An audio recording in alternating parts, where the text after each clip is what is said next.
What is up, mortals? It is zor-el here with a new video for you. Welcome to part 12 of What If Izuku Was a Stand User. I just wanted to greet you guys by saying, sit back and relax. You're in for a treat. So, we begin.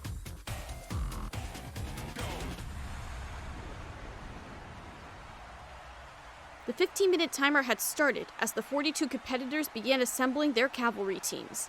Midoriya thought quickly of a plan for the battle and instantly had his eyes on one of the students needed for his game plan. "Hey, Ida!" Midoriya called out to the entered quirk wielder. "Oh, Midoriya, I assume you're requesting that I join up with you." "I am. I have a strategy on how we can survive the game, but it requires you. If we grab Uraraka, we can be up on the front, she can be in the back, and I can be on the top. I can use my quirk to grab headbands from a distance without anyone noticing my personal Jesus getting close to them. And if we need to move fast, Uraraka can use her zero gravity on me and herself so you can move us around the arena without the two of us putting a strain on you." Before Tenya could give a response to the brunette's strategy, he felt a hand on his shoulder that belonged to Shoto Todoroki, who asked for the blue-haired boy to join his team, which at the moment consisted of only him and Yagyorozu. It took a few seconds, but Tenya declined Shoto's proposal. Aside from Izuku coming to him first, he believed that the strategy Midoriya proposed was a great enough idea to convince the spectacled team to join him. Todoroki clenched his fists and walked back to Momo while uttering the word, "Fine," leaving Midoriya and Ida a bit upset at the boy's rude response. "What's gotten into him lately? He's been acting like this all day," Izuku asked. Ida responded that he didn't have a clue, but thought that now was not the best time to ask what was bothering him, as they had to hurry up and get the rest of their team assembled. However, while Midoriya and most of the others had little trouble assembling their group, others like Bakugo struggled immensely. With 10 million points over his head, his explosive personality, and how he ticked off the other students earlier with his speech before the obstacle course, no one seemed willing to team up with him. Not helping him was the constant pain in his ribs he was feeling since the last game. Because of the 15-minute timer and the rush to find a team, he didn't have time to get checked on by Recovery Girl and was forced to deal with the pain. But just when Bakugo was expecting his worst, he finally caught a break. "Yo, Bakugo! You're looking like you need a team, man!" Kirishima approached the red-eyed blonde as he sighed in relief, knowing he finally found someone willing to work with him. "I need a team. I was going to go for Todoroki, but he already has 4 people and almost everyone in our class is partnered up. What do you say?" Katsuki was silent for a few seconds before asking Kirishima if he was actually willing to do this, as everyone would have their sights on him and didn't want to chicken out on him for this reason. "Of course I'm sure. I can't let you go into this battle alone. I got your back, man. 10 million. Bring it!" As good as it was for Bakugo to finally get someone to work with, he couldn't ease up just yet. He needed more people to round out his team and increase his chances of winning the event. And through sheer luck, yet another student made their way to Bakugo for a team-up. "Oh, the first place student who will be the center of attention is in desperate need of recruits. Perfect!" From behind Bakugo, a pink-haired girl with gadgets all over herself approached the spiky-haired teens. "Hey boys, you two are looking like you need a third wheel for this rodeo, and I need someone to party up with. Team up with me, person in first place!" "Whoa, hey, back up, weirdo! Who the hell are you?" "Whoa, quite an attitude for a guy in a pickle, don't you think?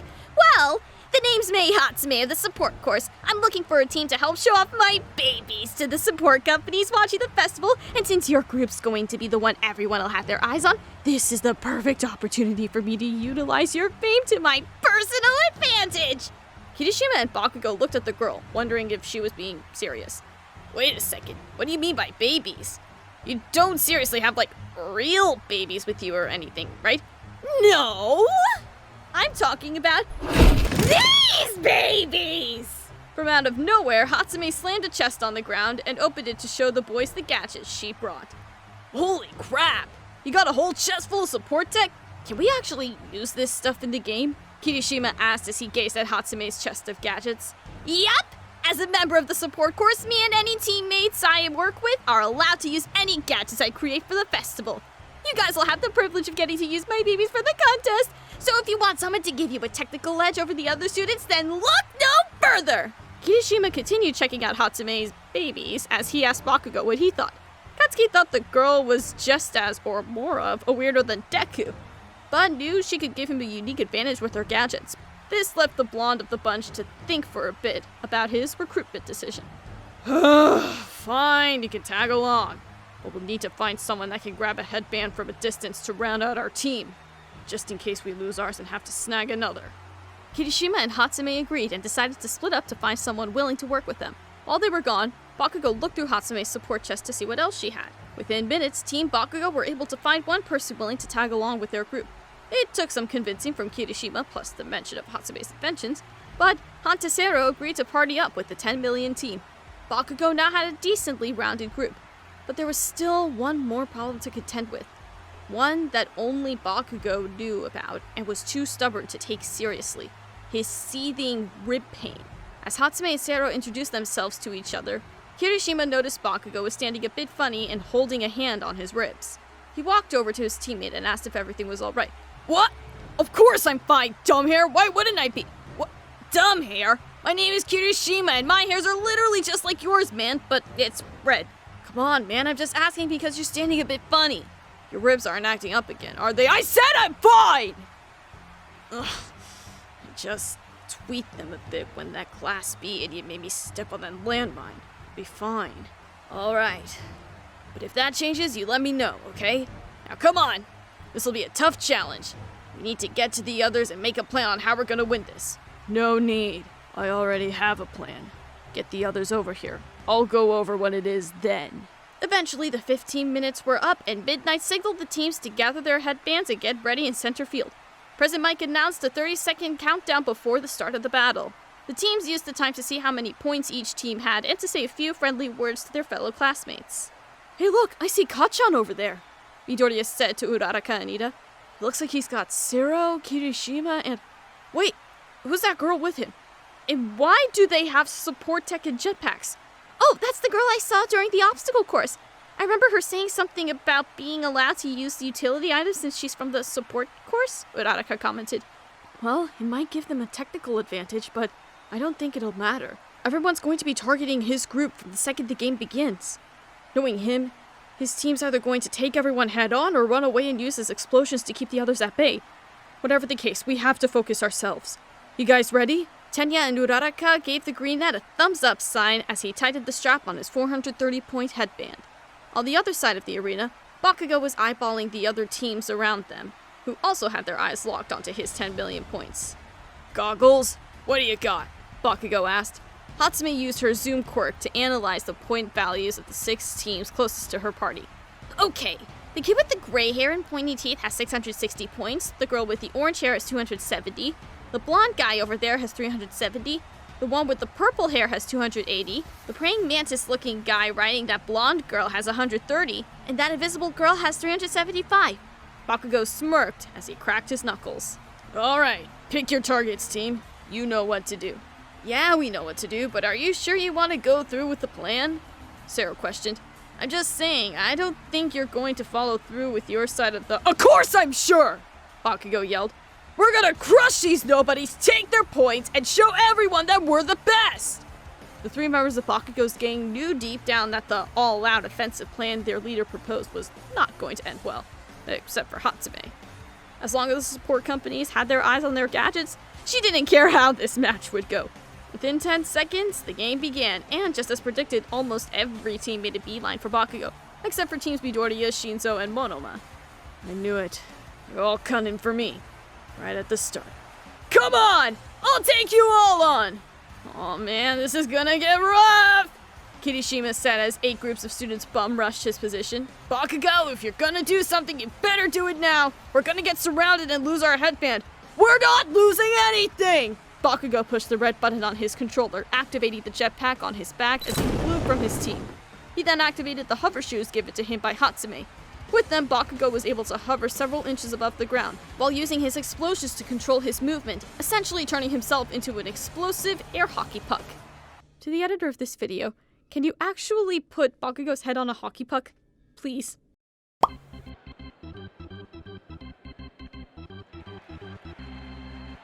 Thank you. Bakugo shot out of a light smoky explosion in front of the Pony Tokaru duo, blocking their field of vision as he sped through the smoke and quickly swiped Kamakiri's headband, shocking the bug-headed student. Why the heck? He's not standing on a team! How is that no breaking the rule? Is he a cheater? Tsunotori asked in her broken language. Midnight clarified that Bakugo is not touching the ground, so what he's doing is technically fair game. You're damn right that's fair game. 1 headband down, about a dozen more to— Before he could finish his sentence, he felt something pull on his 10 million band till it ripped off and flew away. Katsuki didn't know what was happening until he saw the cloth fly into the hand of Class B's Reiko Yanagi of Team Kendo. Woohoo! We got the 10 million! Kendo cheered. Nice one, Reiko! That poltergeist quirk of yours is super OP! But in a good way. Hey! Give it back! In your dreams, badhead! This is our 10 million now! You mean ours? From out of nowhere, one of Jiro's earphone jacks swiped the headband out of Reiko's hand, reeling the points back to Hakagure, who laughed cheerfully as she grabbed onto the headband, but not before Ibara's vines whipped the headband out of her invisible grasp as Shiozaki used her vines to reel the 10 million towards Tetsu, which then followed up with Asui's tongue from out of nowhere sticking to the headband, stealing it away as it flew inside the covered-up arms of Shoji as Mineta laughed about how much of a genius he is. Ha! We got it! 10 million in the bank, baby! We're unstoppable! Within half a minute, the match turned into a fast-paced free-for-all as the teams dogpiled onto whoever had the 10 million headband. Damn it! Give me back my headband! Bakugo strapped his 130 points to his noggin as he started his explosive chase for Shoji. Bakugo, where are you going? You can't leave your team! Kirishima yelled out to Kachan. Dang it! I knew this was gonna happen. We gotta go after him! Zero, Kaminari, and Hatsume stayed in formation as they chased down their gung-ho teammate. On the other side of the arena, Midoriya and his teammates were eyeballing the situation going on at center stage. Bakugo already lost the 10 million? Can't imagine he's taking that well, Uraraka commented. Knowing Kachan, definitely not, Midoriya analyzed. He's not even working with his team. It looks like he's gonna try and win this thing by himself. I don't even think his classmates can do anything since Bakugo's the only one that could hold on to the headbands. Guys, we've got company heading for us fast! Ito alerted his team to a two-man group rushing their way. It was the Class B group of Jurota Shishida and Hiryu Rin. We may have lost the chance to grab Bakugo's headband, but we have plenty of time to grab Class A's points like Monoma wants us to do. Get him, Shishida! Uraraka used her zero-gravity quirk on herself and Midoriya as Tenya fired up his engine quirk and blitzed towards Rin's team joust style. Get ready with that quirk, Midoriya! Tenya said to Midoriya. I know! Personal Jesus! Go! Ida continued his dash towards Rin's team before quickly breaking left, dodging Shishida's movements before colliding. Dang it! They're too fast, Shishida pouted. We'll get after them. We need their... Wait, my headband. It's gone. How? They didn't even make a grab for it. Tenya eased up on the speed as Uraraka released the gravity effect on herself and Midoriya as Izuku strapped Rin's point band around his neck. Okay, he had 175 points. That should bring our total point value somewhere around 600. I think if we hold on to these, we should advance to the next round.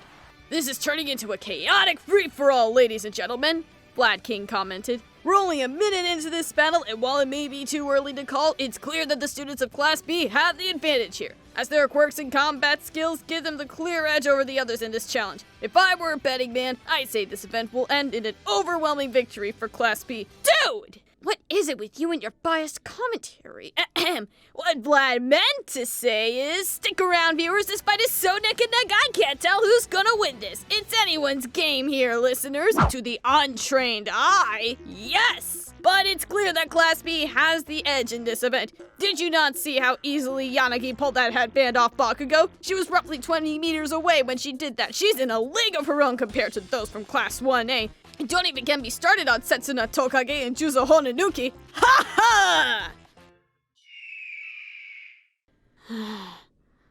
We'll be right back, folks.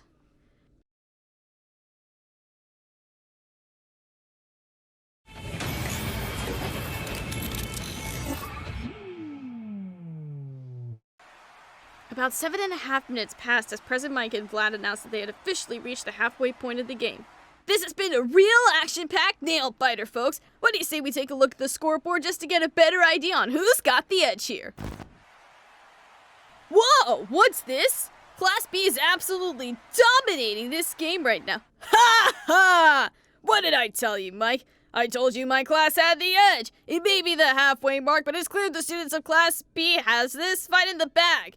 You know, I don't like this biased commentary gimmick you're rocking with me, man, but I gotta agree with you here. Aside from Midoriya and Todoroki's team, Class A's not doing so hot. And what's this? Shoji's team lost their 10 million points to Team Tetsu! Since when did that happen? Tetsu tightened the 10 million points around his head as he congratulated Shiozaki on nabbing the headband for the opening in Shoji's arms, but they couldn't celebrate just yet. His squad was surrounded by 3 other teams who were after his headband, but one of Tetsu's teammates had an idea. Tetsu! Hold on! Let me try something. Yosetsu Awase reached up to the top of his head of the steel quirk wielder and touched the temple of his head along with the 10 million headband. Alright, I think I just guaranteed us all a trip to the next round. No one's ripping that off you now. Ha! You're the man, Awase! Come on! Who wants some? Tetsu yelled out to the teams surrounding his group. One of the 3 teams surrounding the current 10 million group was Team Midoriya, who ordered his team to move in and nab his headband, but it was a trap. Juzo Hononuki softened the ground, causing Ida and Uraraka to fall into the quicksand-like ground. What the heck? Oh no, we're sinking! I can't get out! Uraraka shouted. Midoriya panicked as he realized his team were now sitting ducks as Hononuki reverted the ground back to normal, burying Uraraka and Ida's ankles into the ground. Oh no! Hold on, guys! Personal Jesus! Get us out of here! Midoriya's stand popped up from his body as it began punching and digging the ground around his teammates' legs to free them. But this would cost him as both the 430 and 175 points headbands flew off his head. He tried to reach out and grab them, but it was too late now as the points flew towards Team Kendo, all thanks to Reiko's poltergeist quirk. But then, out of nowhere, a dark, shadowy figure spawned and nabbed the headbands from Yanagi's telekinetic grasp. I got the points! The shadowy figure flew back towards Todoroki's team as it handed Shoto the stolen headbands, while Todoroki made a wall of ice to block off Kendo's team, allowing his posse to distance himself from one of the biggest threats on the field. Izuku was in a bad situation. His team was dead in the water with 0 points. If they didn't free themselves from the ground soon, they were guaranteed to be out of the competition. Izuku ordered Personal Jesus to hurry with digging his teammates out. Till then, all he could do was spectate the others. Speaking of which, Bakugo blasted past Midoriya's group as he had his eyes on the 10 million points on Tetsu's head. All the while, the Real Steel team cracked a smile at the sight of Katsuki blitzing towards him. Bakugo! I've been waiting for the opportunity to smack you silly all day! Come on! You suck!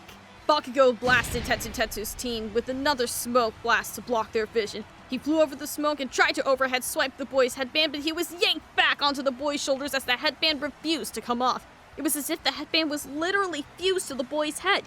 Tetsu turned his right arm into steel and elbowed Katsuki in his already fragile wrist, causing the explosive team to release his grasp and bend over in extreme pain as he fell to the ground.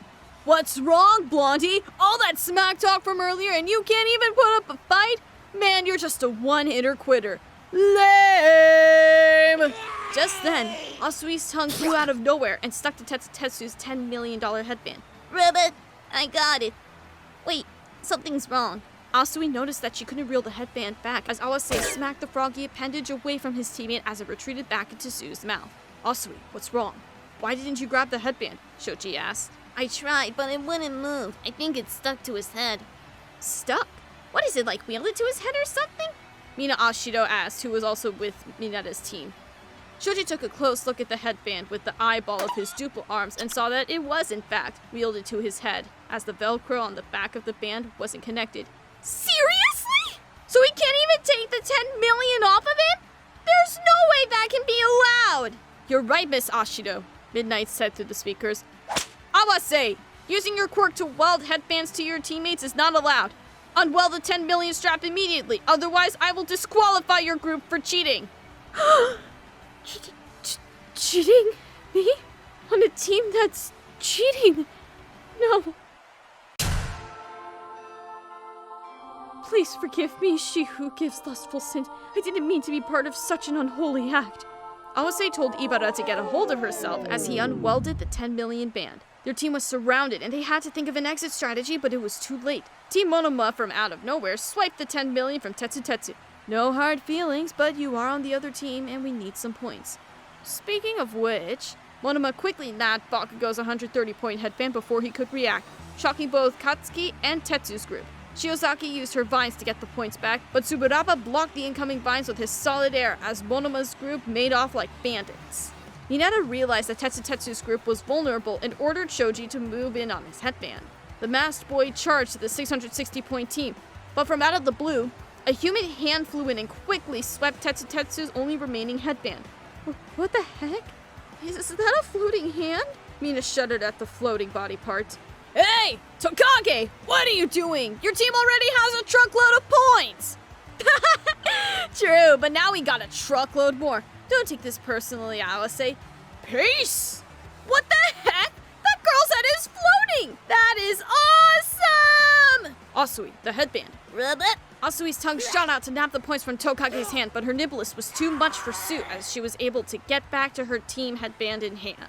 Well, that Class A frog girl almost got me, but I got us another headband, Tokage said as she gave the band to Kendo. 660 points. Nice. We should easily make it to the next round with what we got. I suggest we camp out beneath this ice wall Todoroki made till the game's over, Reiko suggested. That was pretty nice of him to make this wall for us. Haha. Wonder why he did it. Probably to block me from using my quirk on him, but it actually helped us more than he thinks. Now we shall reap the benefits of our work. Meanwhile, Monoma's group doubled back to Bakugo's location, who was still reeling in pain from Tetsu's rib blow. Hey, Bakugo! You alright there? You haven't moved an inch since we left! Monoma yelled out to Katsuki with his usual condescending tone. It couldn't be that you injured yourself again, did you? What a shame! And after you provoked me and my classmates with that little orientation speech earlier about how you were going to win. Guess those were just empty egotistical threats from a pathetic, literally broken hero in training who will be nothing more than some sidekick for a C-list hero someday! Whether it was the antagonistic words of Nato or the excruciating pain he was feeling that added fuel to the fire, Bakugo was furious towards Monoma and decided to fight through the pain as he blasted his way towards Monoma's group. I'll show you idiots who's pathetic! Crash! Without warning, the words crash slid across the arena floor, coming between Monoma and Bakugo as Katsuki slammed face first into the massive word, stopping his warpath. The source of this phenomenon was none other than Class B's Manga Fukidashi from Team Kodai, who offered to lend a friendly hand to his fellow classmate. Yeah! Now that's what I call a dramatic entrance. Too bad it costed me a sore throat. Monoma exchanged a brief thank you to his classmate as he ran off, but Manga's ecstatic mood was extinguished as a stream of tape suddenly stuck to Yui Kodai's headband as it was ripped off of her head and flew into the grasp of Sero, who finally caught up to Bakugo alongside the others in his group. Bakugo! Hey! Kirishima called out to Katsuki as Seto fired a stream of tape to reel their teammate back to his group. Ah! Hey! Hey, watch it! Fuck! Damn, that hurts! Oh crap, you alright, Bakugo? What's wrong? Sero asked. Katsuki couldn't hide his anguish anymore. It was clear to the other team that he was hurting bad. Oh god, it's his injury. He's hurting bad. No! I'm fine. Dude, come on! Look at yourself. You can barely sit up straight, for God's sakes. Guys! The team that we took the headband from is coming! Team Kodai was running towards Bakugo's group, forcing them to flee before they got within range of Bondo's glue attack. And thanks to the technological advantage of Mei's supporting items, they were able to get away. Hey! Where are we going? Bakugo said with pain in his voice. We're getting distance from that team after us. What else? Sarah answered. No. Turn around. We're going after that Class B idiot with the 10 million. What? Kirishima questioned. You heard me. There's 3 minutes left, and we only have 140 points. We're getting that bastard and taking his points. Dude, we're not doing anything with your ribs the way they are. Let's just stop for a second and help you out, man. You need it. No, not enough time. If you're not gonna help me, then I'll go after him myself. Dude, no! You're not going solo again. Come on, man, you can't do this alone. You know that. Let us help you. Hold on, I got an idea. Bakugo, hold still. Sero readjusted his position in the formation as he began placing strips of tape on the ribs of Bakugo's chest, thinking it would help alleviate some of the pain he was feeling. Sero, being a tape guru, learned of medical methods involving placing tape on the broken ribs of people's bodies and thought he could ease away some of Bakugo's anguish. It didn't do much, but it was the best thing he could think of for the current situation. Jeez, dude. I wish you told us about this earlier. I thought Recovery Girl fixed you up after you came back from the hospital. I did too, but it's too late to do anything now. We gotta ride the wave and make a new plan for what to do. Who's got the most points right now aside from the first place team? The team with the orange hair girl does, but we're definitely not going after her, Hatsume stated. The girl on their team with the white hair's been cleaning house since the game started. She'll destroy us if we go after her. What about the guy with the purple hair?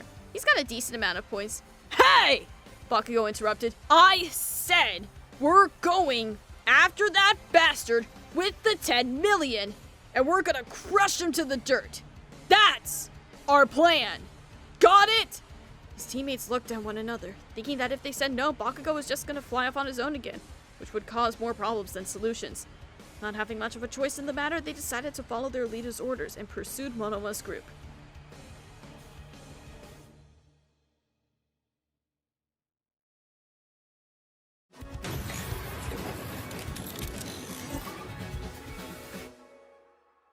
Eventually, the game came down to the 2-minute mark and Personal Jesus finally dug Uraraka and Tenya out of their predicament. But they had another problem. Some of the dirt that was liquefied and hardened from Kononuki's quirk got into the exhaust pipes of Ida's calves. In other words, his exhausts were blocked up, preventing him from using his quirk. Uraraka tried her best to remove the dirt from Tenya's exhaust pipes. She first used her fingers to remove as much of the gunk as she could, even using her quirk, thinking the weightlessness would cause the dirt to fly out if Tenya revved up the engines in his calves. After 30 seconds, Uraraka told Tenya to rev his engines. No good. They were still blocked. She tried to dig out more dirt, this time with Personal Jesus lending a hand. Everyone, I'm going to try something that will make me useless to you all. I won't be able to use my quirk for the rest of the game when I do it, but it'll be worth it. Ida's words caught the attention of Uraraka and Midoriya. What are you going to do? Izuku questioned. Midoriya, the person that stole the 10 million points from Tetsu earlier. They still have it, yes? You mean Monoma? Yeah, they do. Why? I don't know how fast this Personal Jesus character of yours is, but as soon as Uraraka gives us the go-ahead, have it be ready to grab that headband. After a minute, Uraraka and Act 2 cleared more dirt from Ida's legs. He revved his calves as hard as it would go as the force of Ida's exhaust successfully blasted the dirt from the pipes of his quirk. Team Midoriya was ready to get back into the fight. We have less than 30 seconds. We have to move. Uraraka made Midoriya and herself weightless and got them ready for whatever Tenya was planning. I see Monoma. Hold on tight, everyone. Wait! Ida, Monoma has 3 headbands. I can't tell which one's the 10 million. Just go with your gut and pick one, Midoriya, or get all of them you can. Okay, get ready. On the other side of the arena, Monoma and Tsubara were using their solid air and copy quirks to keep every team around them at bay. Come on, guys, we got this! Just 20 more seconds and we'll win this! Don't lose focus! Nato's team was kept on the defensive as Bakugo's group joined the fray. Elbow guy, get his headband! My name's Sero! Hanta shot his tape towards Nato's head, but Tsuburara countered it with the well-timed solid airball. Damn it! I'm not letting these assholes win! Bakugo hit the red button on his controller, firing his jetpack again as he flew forward in an attempt to take the 10 million points. But then everyone in the area heard what could only be described as a distant jet engine, which followed with Reciprocal Burst! Midoriya's team were rocketed at near unseeable speed, as Ida shot past Monoma's team with Personal Jesus swiping one of the 3 headbands around Monoma's neck before anybody could react to what happened. Everyone in the play space were shocked as the crowd went crazy, even prompting a "What the hell was that?" from Monoma himself. What just happened? Present Light commented. In a blur, Team Midoriya went from one section of the arena to the other and... Wait! He's got one of Monoma's headbands! Holy cow, what a play! But which one did he take? Midoriya was too blown away by Tenya's speed to look at the headband and instead asked Ida what he just did. I forced my engine's torque and RPM into overdrive. It gives me an incredible boost to my speed, but I can't use my engines for a short period afterwards. It's a secret move I've been saving for the festival. No one knows about it. Everyone near Monoma's team were speechless at what they just witnessed, including Bakugo, who noticed Izuku had a headband floating by his side. Deku? Did he seriously? No! Bakugo used the opening to swipe one of the headbands around Monoma's neck. Tsuburara knocked away Bakugo before he could swipe another. Zero followed up by using his tape to repel Katsuki back to his teammates. Bakugo, you got it! Shut up a second! Which one did Deku take? Bakugo looked at the headband he stole and saw that he took from the 130-point headband. Bakugo was not happy. He angrily looked at the Jumbotron's score and saw that Monoma's score went down to 270, which can only mean one thing. Deku's got the 10 million! Bakugo rocketed away from his teammates as the others in his group told him to stop, but he didn't listen. Typical Bakugo. Teams Rin, Kanagiri, and Hakagure all pursued Midoriya's group as Ida tried to flee with the motion sick Uraraka and Midoriya on his back, but they couldn't outrun the real threat of the bunch. Bakugo, who was in an angry charge toward the first place team, but their efforts didn't matter. Time's up! Everyone in the arena stopped what they were doing, including Bakugo, who fell face first onto the ground. As he began punching the ground and yelling out loud, realizing he wasn't fast enough with taking one of Monoma's headbands. Wow, what a game! There were surprises and headband switches left, right, and center. Let's take a look at who will be advancing to the next round. Taking the first place spot at the very last moment, it's Team Midoriya! We did it! Ida, Uraraka, you guys were... Midoriya's words were halted at the sight of Uraraka on all fours puking rainbows. It was a close victory, Midoriya, Tenya said. Had we been stuck in the ground any longer, I fear our advancement to the next round wouldn't have happened. You and Uraraka were a big help. Thank you, all of you. And in second place, with an absolutely incredible 1,685 points, it's Team Kendo of the Superior Class B! I have a feeling that Monoma's attitude is starting to sink its claws into our homeroom teacher. Well, anyways, great job, girls! We kicked butt out there! Yeah, just hope Tetsu and his group don't have any hard feeling towards me for taking their headband. You took his headband? Komori asked her lizardy teammate. Why? I thought we were supposed to only take Class A's points. No, that was Monoma's plan before the start of the game so that the next round would be only a Class B dominated event. Well, it's okay. I'm sure Tetsu's group won't take it personally. Maybe. In third place, it's Team Todoroki with 1,205 points! Well done, Dark Shadow. You were a great help, Tokoyami said to Ascension Quirk. Dude, that Shadow Quirk of yours was killer, man! We did great thanks to it, Kaminari complimented. I agree. You've done well, Tokoyami, Yagyorozu said. Thanks again for agreeing to team up with us. Todoroki was the one that came to me in his time of need. However, I appreciate you all keeping the amount of light Dark Shadow needs to flourish to a minimum. If you hadn't, I wouldn't have been much help. And in fourth place with 605 points, it's Team Shinzo! Shinzo just smiled and thanked the others in his group for their help, while his former teammates tried to piece together what the heck just happened. And in fifth place, it's Team Monoma... Wait, hold on. Wow! Wait a minute! We have a tie! Team Monoma and Team Bakugo have tied for fifth place with 270 points! This event is chock full of surprises, isn't it? Since we have 15 students in the top 4 places advancing, we need just one more student from the 5th place spot to fill the last remaining spot. We're gonna need some time to chat with Midnight and the judges to see how the heck we're gonna settle this tiebreaker. Stick around, viewers. I got a feeling things are gonna get spicy. Thank you all for sticking around, and I hope that you enjoyed. Before you leave, we would just like to let you know that We the Celestials has many other viewing channels for your entertainment and viewing purposes. All the information you'll need is right below here in the description, so feel free to check out all the other incredible projects our team creates. Secondly, on behalf of We the Celestials, I'd like to thank everyone involved in the production of today's awesome content. Their details will be in the description below. That's all for today's video, so goodbye and have a divine day. Or, in the words of Dio, goodbye, JoJo!